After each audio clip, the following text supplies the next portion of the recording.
Hey, Hey, do you like my shirt? Do you think it's appropriate? yeah, you kind of look like a minion. I was going for banana.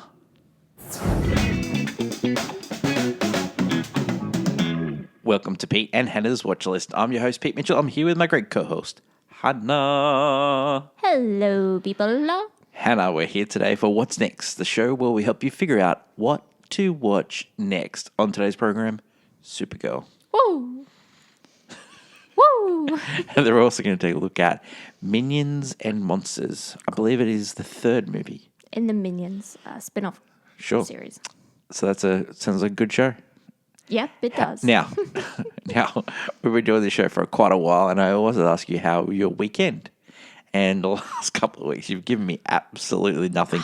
So, have you prepared something for today? Yeah, we saw. How was your weekend? It was good. I saw Supergirl and I saw Minions. You also watched The Bear. Yeah, I did watch The Bear, which we'll talk more about this week on. We interrupt regular programming. Yep, on our movie news I also show. watched The Way Home because it finally finished, and I was watching it all in full. That is true. And that finished as well. Both shows ending on the same week. Great. Very emotional weekend of saying goodbye. Yeah. And you also watched House of the Dragon, so you're what an individual. Yeah. Well, let's get on to today's show. If that's okay. You want to get into today's show? Yeah, we can do that if you'd like to. Yeah, man. Well, let's get on to today's show. And today we'll start off with Supergirl, which is open in cinemas all around the world. It is the second movie of the new DCEU, the James Gunn universe, which is in depth.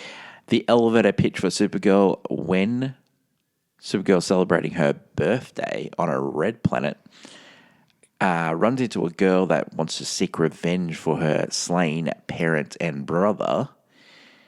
Crypto falls victim to poison from that same person that has taken the lives of her new little friend. And then she needs to find the antidote for the poison and also teach the girl that revenge is not always the way. Yeah. Reasons to see Supergirl.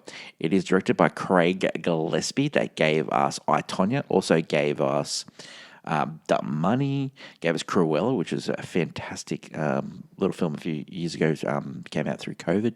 Written by Anna Norega, which I'm really sorry if I stuttered your name up. She has adapted Supergirl World of Woman of Tomorrow. Mm-hmm. And it is loosely based on that, and stars Millie Alcock, who you might remember as young Renea from from House of the Dragon. Yeah, she was also in a great little Upright. Great little show from Australia. Tim Minchin show, yeah, and she was fantastic in that, and she stars as Supergirl, which is Kara Zor-El. Yeah. From the planet of Krypton, which, guys, spoiler alert, it no longer exists. There's also cameos from David Cornsweet, which I really enjoyed in this movie as well. And Crypto. Love that guy. So there's some reasons to see. Reasons not to see Supergirl. I thought the explanation around why they went on this trek to save Crypto, I thought it was underutilized. Not enough emotional connection with there. I think there's a really good movie now, and reading about the comic book, you could have had like a mixture of Taken in there. I really think that you could have done a really version. I think like they've gone with the aesthetics of like a Mad Max movie, but you could have done a really cool space opera Mad Max sort of type and really put into the fact that girls are getting taken all around the universe and we need to stop this. But they use Crypto and they use Lobo, played by the great Jason Momoa, as sort of things to bring the audience in, and then it didn't have the emotional weight behind those two characters to make it worthwhile. I really didn't like the needle drop. I really didn't like the ending of this movie, but I think this movie overall is not a bad superhero movie. I think we're asking a lot more of a superhero movie than we were 5 to 10 years ago. Millie Alcock was absolutely fantastic in this movie, and she's worthwhile seeing it. Hannah, what are your thoughts on Supergirl? Yeah, I actually really liked this movie, and it is getting, if you've seen any criticism online, it's getting judged harsher than most, especially being a female-led superhero movie doesn't help, but so we get an extra layer of criticism. It is painfully mid at times. Like, it's not as, good. Like, it doesn't really challenge anything in the superhero genre. It feels very formulaic, by the numbers, safe almost. And the most standout thing is Millie Alcock as Supergirl. She's amazing. She plays the 23, a guilt, angry young woman who's still trying to discover who she is and what she needs to be as a superhero. Like, you really get that from her performance, like especially in the moments where she reflects back to her time on Argo, which is the broken off city of Krypton. You really feel that like sadness and that depth of anger. And I really love that. I really gel with that character. Like, she's much better as a character than, say, Captain Marvel was. Like, I didn't feel any emotion to Captain Marvel, whereas I do with Supergirl. Those Argo scenes are the best in the movie. It is absolutely brilliant.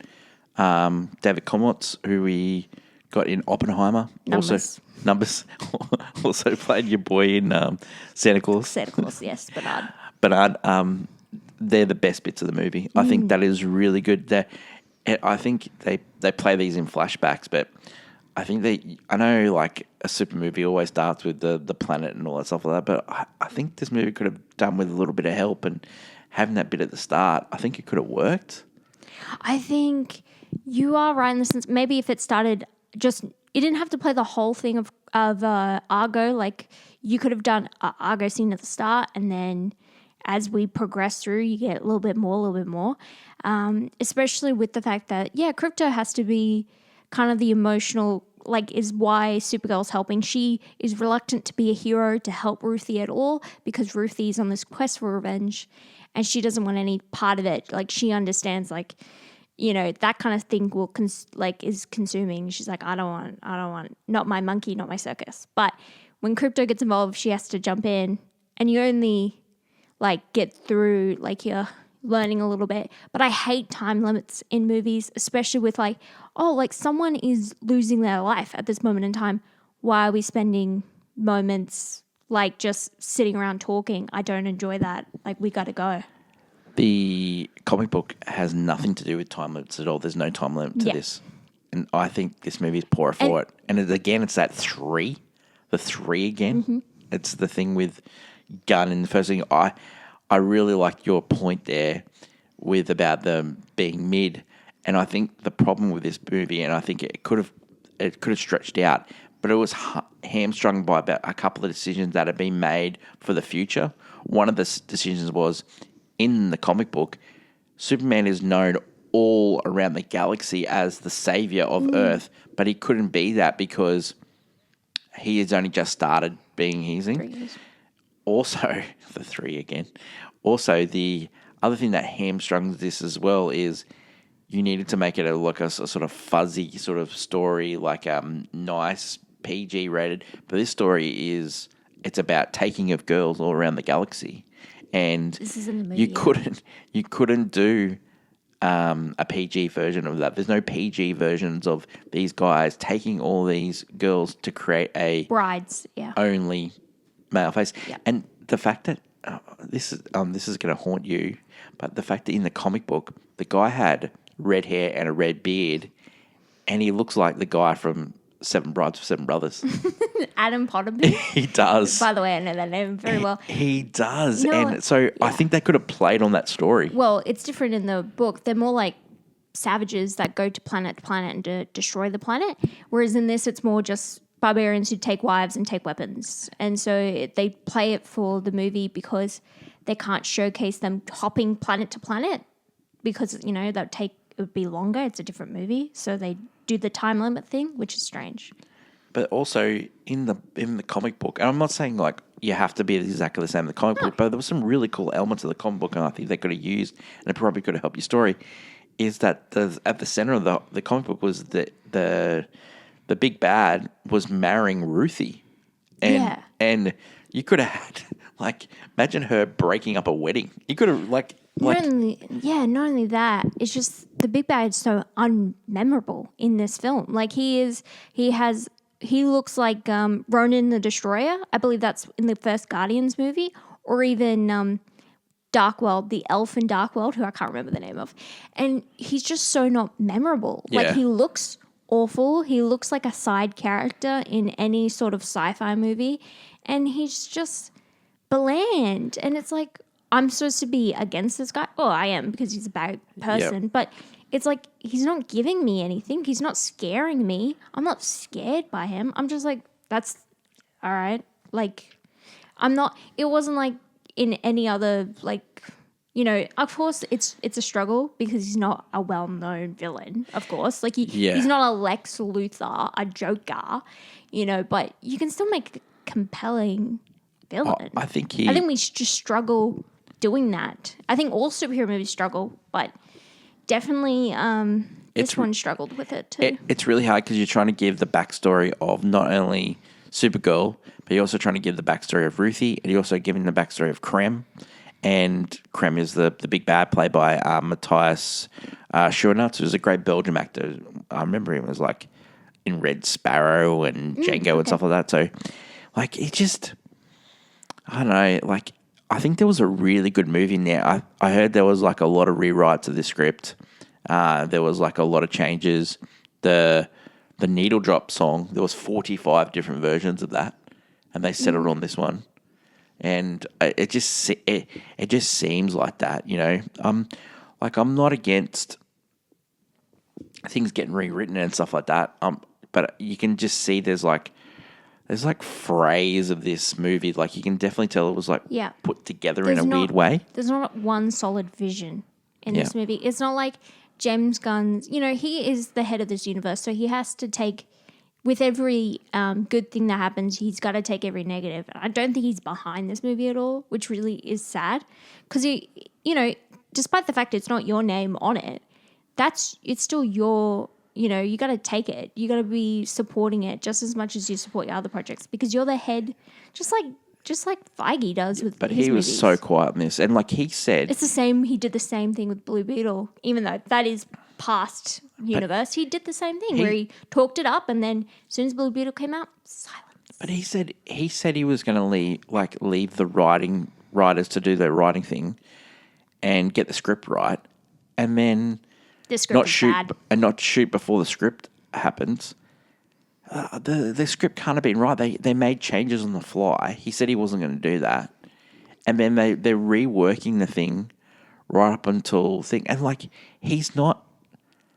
Like, he's barely out. The marketing for this movie was non-existent. It was bad because I think as like the female-led superhero genre, this made me almost excited and wanting more, because I just loved Millie Alcott's Supergirl, and I just want to see more of her. And it makes me sad that we're not there is no talk of, like, Wonder Woman is having a terrible time. If you're on the comic side of things, you'll know she's having a bad time there. And they're releasing all these new animated shows, and the Wonder Woman animated show is nowhere to be seen. Yeah. And there's no talk of any other female-led superhero movies in the works. Like, it's really sad, because this could have been. This is a good superhero movie, but it's not great, and it's not what we need right now, and it's not what the people want. But I do think it is a fun time at times. I really think you had a really cool movie in here. I think it could have been a mixture of Taken and Mad Max. I really think that could have been really cool, but I think they fumbled the ball. I don't understand why they wouldn't bring on someone, because he's got that Warner Brothers love. Why wouldn't you bring on someone as a creative consultant, especially on like a female-led superhero movie? Someone like George Miller, like he did Furiosa. He did such a great. That was phenomenal. Great female-led movie. Also, the Mad Max Fury Road, where Charlize Theron was great in that as well. Like, I've heard a lot of people say, "Oh, why wouldn't you get a female director to do that?" And I think they had a female writer here on this stage. Female director would have been awesome to do that, but I think saddling the hatred that you get online for not only a female-led superhero movie, a female-written superhero movie, and then you add a female director superhero movie, you need to give these ladies like a bit of a break, and you need to have some of them to shield them. And that's why I thought if you were going to put a female director in here as the director of this movie, James Gunn had to be more upfront. He had to be blocking the bullets, and I don't think he wanted to do that. So that's why you got a male director. I think having like a consultant like George Miller with like a space opera with a Mad Max vibe, I think the movie would have looked a lot better. I thought the movie looked a real flat in color. Yeah, they went for realism. But I don't think it does look like realism. Not realism, but would like be Mad Max. gritty. That's gritty. I don't think Very the opposite of how Superman looked. It looked. Well, I didn't like the way that movie looked. And I feel like that's either. where this movie is like. They're trying to make it very clear Supergirl is different to Superman. Yep. But I think you don't need to do that because Millie's performance is so unique and brings out that character. Like, brings that character to life. That's what it's most important in a superhero movie. And it kind of makes me think, was Wonder Woman, like the first Wonder Woman movie, a fluke? Because It was a fluke. it was like Absolute fluke. everyone was like, this is perfect. This is a great movie. No, and then you're like, fluke. it's just like we haven't had a single female-led superhero movie to come close to that. I'm going to say I'm something. just saying most I'm gonna superhero say movies something- either, but definitely not female-led. I'm going to say something really controversial Yeah. here, but I think the reason why I don't want to say all boys, but most boys, the reason why they didn't like that movie was because Gal Gadot didn't say much. And as soon as you gave her a few more lines in Justice League and a few more lines you gave her in Kal-El, no. Wonder Woman 1984, they didn't like her because she barely spoke in Wonder Woman. She didn't. It was all fish out of water stuff. Chris Pine. He carried that movie. Yep. And it wasn't that she wasn't aura farming. She was doing her thing. It's just that Wonder Woman was very, I'd say, one-dimensional in that first movie. And then when they try to develop a character, they just got it wrong. Agreed. I don't mind what Zack Snyder was doing with her in his Justice League final cut because like she was like this weird explorer thing, which was kind of cool. But yeah, they did not develop that character after that first movie. And it was just because I don't think she has the qualities to do it anyway. Oh, as an Gal actress. Gadot as an actress, no. Yeah. But it's just startling that, you were just. I think also just with superhero movies at the moment, they either have to be near perfect or they're just not going to make, like the audience are not going to care. Because I just don't think besides Spider-Man and Batman, I don't think anyone wants a superhero movie. I think. And so it would be really interesting to see how Doomsday fares as a movie. I don't think because Doomsday's got all the characters in it, so I think it'll be fare fine. I think what superhero movies other than Spider-Man, Batman. Yep, they need to go lower budget, grittier. Go the anti-hero route? Yeah, a little bit, but go low budget. The last superhero movie, other than the big ones, other than Batman and Superman, other than Batman and Spider-Man and the big conglomerate movies like the Doomsday, Avengers sort of stuff, the last one to work was a low budget movie called Deadpool.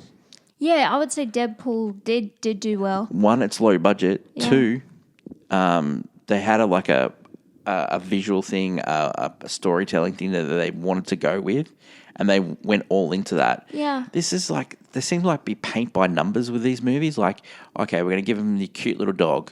We're going to give him the anti-hero Lobo. We're going to give it like How do we market this? We're going to give it like a little we're going to give him like a little backstory here for Kara. We're going to give like overcoming adversity because this guy is going to take it to weird planets and stuff like that. But it just doesn't all come together. Anyway, certification, Pete and Hannah's watch list. Is this a certified watch? I definitely do think this is a watch. I know we've talked a little negative about this movie because we just wanted to take it like this isn't perfect. This is very flawed, this movie, and has a lot of issues and needs to be fixed if we're going forward. But this is still like a solid superhero, like action adventure movie, very similar to like phase 1.5 or like phase 3 Marvel. Like you're like these kind of like origin story movies, which are all, okay and good and just have really good performances in them and sometimes not memorable villains. And you just go, I really like that character. Can't wait to see more of them. Well, That's what it feels like watching this movie. Well, I certified this watch just for one thing alone. Millie Alcock. She's amazing. fantastic. I can't wait to see her in some more stuff. I think she's going to be. Love to see her in a horror movie. Love to see her in a drama, family drama. I love to see her in that, stuff like that. She's in that show on Netflix that got cancelled, but yeah. Yeah, I love her. I reckon she's fantastic. Hannah, will you watch Supergirl again? Yeah, we saw it twice already, and I would love to see this movie again. I do really enjoy this movie at times. Not as a whole, but I think we were tough on this movie because there's the bones of a good movie here. Yeah, and we love Supergirl as like she's so good. I think you've got Millie Alcock, great. You also got like Jason Moore. I know Lobo wasn't needed, but he's funny. He's funny, and also it's probably the role he was born to play. Yeah, he wasn't supposed to be Aquaman, my guys.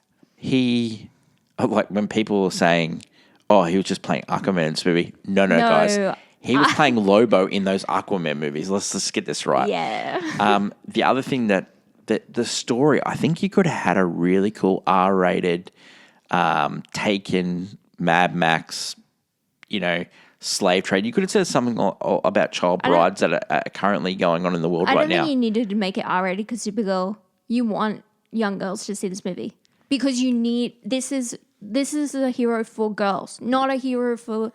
Those guys get Superman and Batman and everyone. No. The young girls need I think something. young girls deserve an R-rated movie. When's the last time? Young girls can't see R-rated movies. No, I'm talking about young women. Young women. Yeah. Where's their Deadpool? Where's their Taken? The only issue is when you get to R-rated and women, people think you're going to see some other things and not violence. Oh, that's true. They think they're going to see. I think that deserve their movie as well. I think like they deserve their Taken. Yeah, like an Atomic Blonde type movie. Yeah. Yeah. We don't get those. Yeah, I would have loved to have seen an Atomic Blonde. So rare for us. Yeah. Hannah, Yeah. What rating are you going to give Supergirl, which is in cinemas everywhere now? I almost want to give it a solid golf club, but it is kind of like 2.5. But I feel like so I think we need to go to the drawing board and come up with a 2.5 and a 3.5. Yeah. Because I think this is like it's definitely better than I played on my phone, and it's probably not good enough for a golf clap. But we're going to give it a golf clap. We're going to give it a golf clap. We're representing Australia's own Millie Alcock. Yeah. Love you. Also, we just want to get behind, like, this is still a good movie. It's just not as good as it could have been. You know what the best thing about this movie is? I want to see Supergirl in more stuff. I want to see Supergirl in more stuff. I want to see people get behind, like, this comic is, like, selling out. Like, Women of Tomorrow is, like, selling out. People want to read it. Love it. I think... Love that. We need... It's just... I want everyone to get behind this movie so we get more, like, female-led superheroes, because I think some of them have the most interesting stories, and we just get stuck doing the same easy 5 characters. Yeah, exactly. Supergirl is in cinemas all around the world now. Yep. The next movie we're going to talk about is right after this. It's Minions and Monsters. It is the third movie of the Minions franchise, which is a spin-off of the Despicable Me franchise by the Illumination people. Yep. The elevator pitch. We follow the Minions as they're searching for, like, the big bad to follow around and help.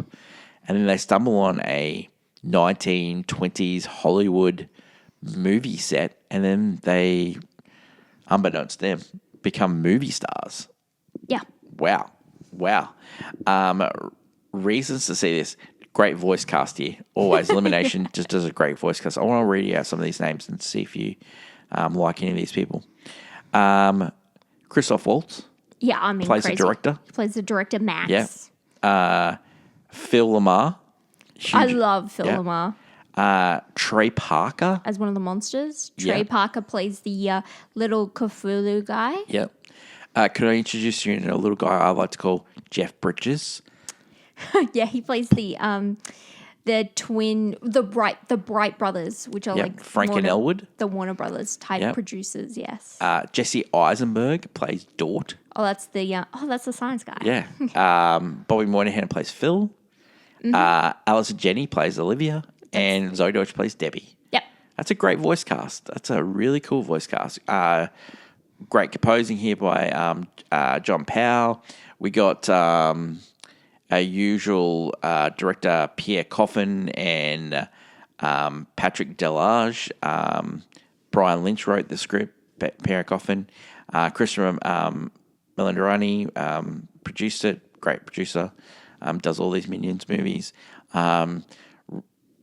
Like the main reason to see this is if you're a Hollywood, old school, golden years of Hollywood guy or gal, you're gonna love this movie. You just like there's little snippets and little tidbits and so good.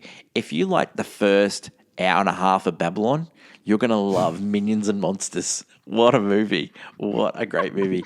Like I know, like the Minions and Monsters don't have a lot to say, so this is probably a reason not to see it because like they're not so to say, but it's old school humor. It's like I was laughing out loud. Like there was not many people in our cinema because we went to see a late night session. We were alone. Yeah, but I was laughing out loud, and it's a mixture of that. Like I don't know, we've got videos all over the world, but British viewers and Australian viewers. It's a mixture of that Benny Hill sort of like humor. It's got like a lot of Laurel and Hardy, Three Stooges sort of humor. It's like slapstick, the Minions are the Three Stooges reincarnated in little yellow bodies. We found out the reason why they wear the blue overalls in this movie as well, which is cool. Which is cool. Yeah, they see a guy. It's like I would say like if you're looking for something like a deep animated, you're not gonna see that with Minions and Monsters, but for just like I know that movie. It's just the perfect movie for that and highly enjoyable. Minions and Monsters. Hannah, Yeah. what did you think? I am an anti-Minion person due to the fact that I watched the first Supergirl movie and I like them as side characters, but it's the same with in Cars 2. Why is Mater the star of that show? Is like, why did the Minions get their own movie series? Anyway, the first movie does not interest me because I just don't love. I'm not the biggest on slapstick humor. I don't always find it hilarious. So I wasn't really interested. But this movie does tickle the the funny bone in the sense that I'm someone who knows a lot about old Hollywood. I love movies like Singing in the Rain and Babylon. Well, the first hour and a half of Babylon, and you just go, oh wow, this has a little ode to that. But not just that, the 1920s era. There's this whole suffragette section of the movie. There's even a little bit about prohibition. Very funny in that sense. There's a lot of nods Charlie to Chaplin. A lot of nods to classic Buster Keaton. Yeah, classic times.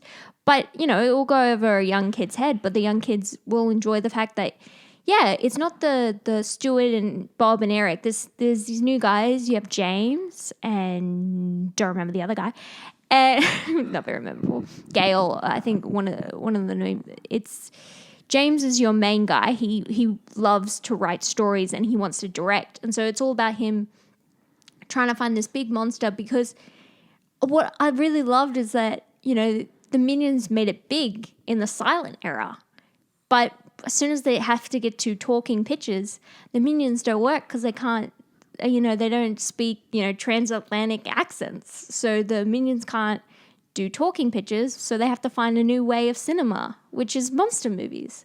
I was like, wow, that's a really cute, inventive way. And yeah, it's not as deep as, say, like Toy Story has a better characters and more deep tones, but this is a much better story that plays out. And it's actually quite fun throughout the whole movie. It's very short, sweet.